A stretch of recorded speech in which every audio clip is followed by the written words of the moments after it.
Hello everyone, welcome to my YouTube channel. आप सभी का स्वागत है हमारे आज के इस वीडियो में। देखिए, इस वीडियो में बात करेंगे हम लोग ग्रुप डी वैकेंसी के बारे में। 3-4 पॉइंट मैं इस वीडियो में डिस्कस करने वाला हूं। एक तो ग्रुप डी की वैकेंसी को लेकर पिछले 4-5 दिनों से एक न्यूज़ सामने आई है कि ग्रुप डी की वैकेंसी 70,000 होने वाली है। उस पर क्लैरिफिकेशन आपको दूंगा। साथ ही ग्रुप डी एग्ज़ाम आपका क्या अक्टूबर में होने वाला है या नहीं, इस पर हम लोग बात करेंगे। ग्रुप डी की नई वैकेंसी कब तक आएगी और ग्रुप डी कोर्ट केस के बारे में भी हम लोग बात करने वाले हैं। वीडियो इंपॉर्टेंट रहेगा, एंड तक ज़रूर देखें और चैनल पर नए हो तो चैनल को सब्सक्राइब करना ना भूलें। सबसे पहले बात करते हैं। देखो, पिछले 4-5 दिनों से ये एक आप लोग कह सकते हैं कि एक सर्कुलर टाइप से यहाँ पर वायरल हो रहा है, जिसमें 37 नंबर पॉइंट पे कहा जा रहा है recruitment of group D staff for the year 2025, 32,000 post in place of 70,000। अब कई लोगों ने मुझे टेलीग्राम पे, व्हाट्सएप पर ये भेजा कि सर क्या वैकेंसी बढ़ने वाली है। उसके बाद से बहुत सारे यूट्यूबर्स ने इस पर वीडियो बनाया कि वैकेंसी इंक्रीज़ होने वाली है, 70,000 होने वाली है। बट मैं आपको रियलिटी बता दूं, रियलिटी में ऐसा कुछ भी नहीं है। ये बेसिकली एक मीटिंग थी जो आपकी रेलवे और जो आपकी जैसे AIRF है, all India railway man federation, यानी कि जो आपकी ये संस्था है, या फिर जो NFIR है, बेसिकली ये जो आपकी यूनियंस होती है, इन यूनियन की रेलवे के साथ समय समय पर मीटिंग होती है। और ये भी एक ऐसी ही मीटिंग हुई थी। उस मीटिंग में ये कुछ पॉइंट्स रखे गए थे। इस पॉइंट में यही कहा गया कि भाई वैकेंसी जो ग्रुप डी की है वो 70,000 के अराउंड वैकेंट है, लेकिन 30,000 वैकेंसी निकाली गई। सिर्फ ये एक पॉइंट यहाँ पर बताया गया था, ये एक डिमांड को हाईलाइट किया गया था, ना कि इसका मतलब ये है कि वैकेंसी 70,000 हो गई है। तो ये पूरी तरह से फेक न्यूज़ सर्कुलेट हो रही है कि भाई 70,000 वैकेंसी ग्रुप डी की होने वाली है। 2025 में भी वैकेंसी बहुत बड़ी संख्या में आपको देखने को नहीं मिलेंगी ग्रुप डी की। यहीं पर सवाल ये भी उठता है कि 2025 की वैकेंसी आखिर आएगी कब, तो वो भी आपको दिखा देता हूँ। 2025 का अगर आप लोग एग्ज़ाम कैलेंडर देखेंगे, आपको मैं ऊपर दिखा देता हूँ। ये देखो, annual calendar for the year of 2025। तो यहाँ पर ग्रुप डी की वैकेंसी की जो बात है वो अक्टूबर से दिसंबर के बीच में की गई है।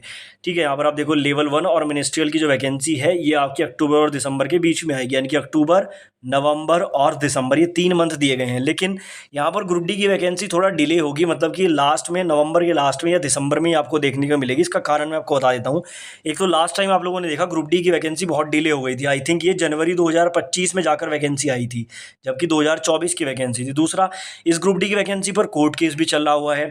तो पहले अगर वो कोर्ट केस क्लियर नहीं होता है तो अगली वैकेंसी पर रेलवे बहुत जल्दी जो है काम नहीं करेगा। इसी को देखते हुए वैकेंसी आपके नवंबर के एंड में या दिसंबर के एंड में देखने को मिलेगी, या हो सकता है कि इससे भी ज़्यादा डिले हो जाए। सवाल यहाँ पर ये भी उठता है कि भाई ग्रुप डी के कोर्ट केस का क्या अपडेट है। तो मैं आपको एक चीज़ बता दूँ, कोर्ट केस का अपडेट ये है कि एक तो 26 जुलाई को आपकी हियरिंग होने वाली है। अभी आपका क्या चल रहा है, जून चल रहा है। जून के बाद ये जुलाई 26 में आपकी हियरिंग होगी। उस हियरिंग पर फैसला होने के 50-50% चांसेस हैं। वैसे बहुत लंबी डेट दी गई थी, तो हो सकता है कि जो है सारे डॉक्यूमेंटेशन रेलवे भी सबमिट करें, दूसरी पार्टी भी सबमिट करे और कोई फैसला इस पर आ जाए।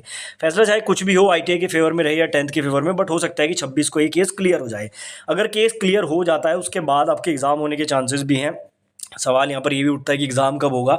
तो देखो, मैं आपको एक चीज़ बता दूं, पहले तो 26 जुलाई को ये मैटर सॉल्व होगा, जुलाई। उसके बाद डायरेक्ट अगस्त में तो ये लोग एग्ज़ाम लेने से रहे, क्योंकि रेलवे बहुत डिले करता है हर चीज़ों में। ठीक है, तो अगस्त में तो एग्ज़ाम होने की संभावना नहीं है। अब उसके बाद सितंबर को अगर देखें तो सितंबर में SSC के बहुत बड़े बड़े एग्ज़ाम्स हैं, मतलब कि पूरा TCS बुक है, और ग्रुप डी में 1 करोड़ से ज़्यादा स्टूडेंट हैं, तो सारे TCS के सेंटर फ्री चाहिए। तो ये सब देखते हुए आप लोग मान के चल सकते हैं कि अक्टूबर में जाकर कहीं ग्रुप डी का एग्ज़ाम लिया जा सकता है, क्योंकि अक्टूबर के लास्ट में जाकर SSC वगैरह के एग्जाम्स कंप्लीट हो जाएंगे, TCS फ्री है, और वहीं पर उम्मीद लग रही है कि अक्टूबर के लास्ट में या नवंबर में जाकर ग्रुप डी का आपका एग्जाम होने की संभावना है। तो बेसिकली ये सारे पॉइंट मैंने डिस्कस कर दिए हैं। सबसे पहले 70,000 वैकेंसी का जो मुद्दा था ये मैंने आपको बता दिया है। ये केवल एक मीटिंग थी रेलवे और यूनियंस के बीच में, और उसमें ये पॉइंट को हाईलाइट किया गया था, ना कि कोई वैकेंसी बढ़ी है। दूसरा, एग्जाम के चांसेस मैंने आपको बता दिए हैं, अक्टूबर लास्ट या फिर नवंबर के आसपास ही आपके एग्जाम होने के चांसेस हैं।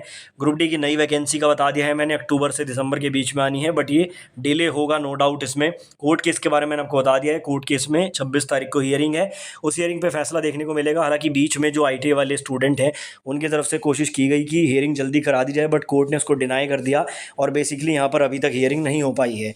तो ये सारी चीज़ें मैंने आपको बता दी हैं। बाकी कोई क्वेरी है तो आप कमेंट बॉक्स में पूछ सकते हैं।